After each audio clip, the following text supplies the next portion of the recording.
ఒక అన్నదమ్ములాగా చేతులు పట్టుకు అడుగుతున్నా, మీరు సహాయం చేయాలి. మర్చిపోవద్దు, ఒక అన్నదమ్ములాగా అడుగుతున్నా.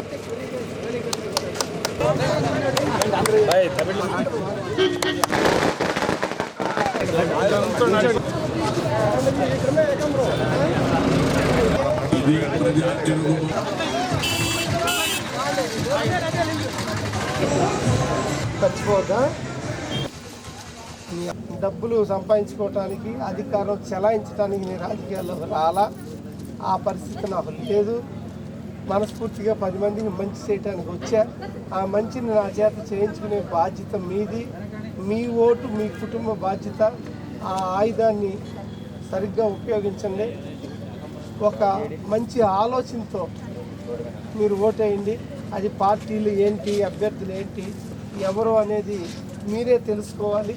కానీ అడగటం, నా గురించి తెలియజేయటం, నేనేం చేస్తానో చెప్పటం అనేది నా బాధ్యత. కాబట్టి అందరినీ నేను మిమ్మల్ని అడుగుతున్నాను.